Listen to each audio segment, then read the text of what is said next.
Student যারা, তাদের জন্য দূরপাল্লার যে আমাদের ট্রেন আছে ইন্টারসিটি এবং আমাদের মেট্রো রেল, সেখানে আমরা 25% ভাড়া ডিসকাউন্ট করি। যেহেতু ঈদের অল্প দিন বাকি, আমরা ঈদের আগেই চেষ্টা করছি, কিন্তু সম্ভব হওয়ার সম্ভাবনা একটু কম, কিন্তু আগামী কুরবানির ঈদের আগে নিশ্চয়ই এটা নিশ্চিত হবে এবং এইটা কার্যকর হবে। 25% ভাড়া ডিসকাউন্ট মেট্রো রেলে চলতে পারবে ছাত্ররা, আর চলতে পারবে হচ্ছে ইন্টারসিটি। পরিচয়পত্র পরিদর্শন করতে হবে এবং আইডি কার্ড যেটা আছে সেটা দিয়ে তো আপনি রেলে টিকিট কাটেন এখন, তো সেটা দেখালেই 65+ নাগরিকরা এই সুবিধাটা পাবে। আর যারা একটু ডিসেবল আছেন তাদেরও তো ওই মন্ত্রণালয় থেকে কার্ড দেওয়া আছে, যারা ডিসেবল পিপল, তারা ওই কার্ড দেখে এই সুবিধাটা পাবে। মুক্তিযোদ্ধারা কেটা পাবে সে বিষয়ে কথা আজকে হয়নি।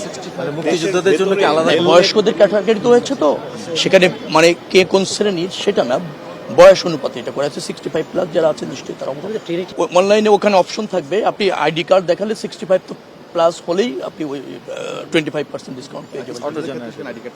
স্টুডেন্ট আইডি কার্ড শো করতে হবে এবং যারা ডিসেবল পিপল আছেন তাদের ক্ষেত্রেও যেটা হবে, তাদেরও একটা কার্ড আছে, হ্যাঁ, মন্ত্রণালয় থেকে দেওয়া আছে, তো সংস্থাপন থেকে সেখান থেকে। JBS holdings limited. রেলকে আমরা সহজ কথা হচ্ছে যে আমরা রেলের একেবারে সার্বিক উন্নয়ন চাচ্ছি, সেবার মান, এখন যে সমস্ত ট্রেনগুলি চালু আছে তার গতি বৃদ্ধি এবং অল্প সময়ে যাতায়াত কিভাবে করা যায়, তার জন্য বিদ্যমান কিছু প্রকল্প আছে, সেগুলি আরও বেগ পাবে। বাস্তবায়ন করবার ক্ষেত্রে নতুন কিছু প্রকল্প গ্রহণ করা হচ্ছে, যার ফলে রেলের বিদ্যমান যে অবস্থা আপনারা দেখছেন, যে সেবা এবং যে সার্ভিস এখানে আছে, সেটা আরও শক্তিশালী হবে, জনবান্ধব হবে এবং ধরেন মানসম্মত হবে। স্পেশালকে আমরা সর্বোচ্চ চেষ্টা করছি 85 থেকে 86টা লোকোমোটিভ ইউজ করতে পারি কিনা ইঞ্জিন, সেটা যদি আমরা পারতে সক্ষম হই, আমার মনে হয় শিডিউল মেনটেন করা সম্ভব হবে। যে জাতীয় অতিরিক্ত আছে সেটাও আমরা বহন করতে সক্ষম হবে বিধায় মনে করছি কোনো শিডিউল বিপর্যয় হওয়ার সুযোগ থাকবে না। কিন্তু সমস্ত মন্ত্রণালয়গুলি যার এখানে যারা যুক্ত আছেন এবং যারা মাঠে কাজ করবেন, তারপর মোবাইল টিম, নৌ পুলিশ, হাইওয়ে পুলিশ, সেনাবাহিনীও কাজ করবেন, রাস্তার উপর যাতে যত্রতত্র অবস্টাকেল তৈরি না হয়, মানে বাজার ঘাটগুলি অন্তত লেনগুলিকে মানে কাজে লাগানো যায়, দখল যাতে না থেকে থাকে অস্থায়ীভাবে, যেমন বাজার বসে যায় ঈদের সময়, সেইগুলি সেটা থাকবে না, যত্রতত্র পার্কিং থাকবে না, ভাড়া কেউ বেশি নেওয়ার কোনো সুযোগই নেই। এটা নিয়ে আপনার যারা বাস মালিক সমিতি আছে, লঞ্চ মালিক সমিতি আছে, তাদের সাথে বসেছি, তারা অঙ্গীকার করেছে এবং আমরা তাদেরকে কিন্তু ইসের মধ্যে রেখেছি, আর কি নজরদারিতে রেখেছি, এবং যে কোনো মূল্যে আমরা এটা প্রতিষ্ঠিত করব। ঈদ যাত্রার স্বস্তিতে হচ্ছে, আশা রাখছি সবারই এরকম সহযোগিতা থাকলে। একটা প্রতিবন্ধকতা হচ্ছে যে 2 দিনের মধ্যে প্রায় 1.5 কোটি লোকের মতো ঢাকা শহর ছাড়ে। পৃথিবীতে এইরকমের আপনার ঢাকা শহর ছাড়ার নজির আর কোনো সময় নাই এই ফেস্টিভ্যালটাতে যা হয়, সার্বিক পরিস্থিতি যার ফলে একটু চাপ যেটা তৈরি হয়, সেই চাপটা যে এবার তাদেরকে ভাড়া নির্দিষ্ট হারে নিতেই হবে, যে ভাড়া আছে অঙ্গীকার না শুধু, এটা বাস্তবায়ন করা হবে।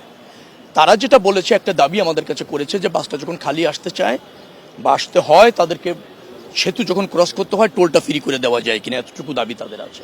এবং বাকিটা তারা অঙ্গীকার করেছে যে তারা ভাড়া বাড়াবে না, যাত্রী সেবার মানও ঠিক রাখবে, যানজট যাতে না হয়, টিকিট যেটা আছে সেটাও তারা স্বচ্ছতার সাথে আপনার সেল করবে।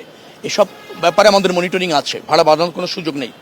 আমি নিশ্চিত ইনশাল্লাহ যে প্রস্তুতি নেওয়া হয়েছে, আশা করছি যে একটা স্বস্তি এবং আরামদায়ক ঈদ যাত্রা হবে ইনশাল্লাহ। যেটা প্রতিবন্ধকতার কথা বলেছি, 1.5 কোটি মানুষ 2 দিনের মধ্যে ঢাকা শহর ছাড়তে চায়, যে কোনো যানবাহনে উঠে যেতে চায়, এই প্রবণতা। 50 জন যাত্রী এক হয়ে গার্মেন্টসের ছুটি হয়েছে, তারা একটা ফিটনেস নাই এরকম একটা পিকআপে উঠে যাত্রা শুরু করেছে, মাঝখানে কি বিকল হচ্ছে। একদিন ছুটি বাড়ালে ছুটিটা আরো স্বস্তির হয়, তবে সেটা সরকারের সিদ্ধান্ত, সেটা এখনো বিবেচনায় নেওয়ার সুযোগ হয়নি।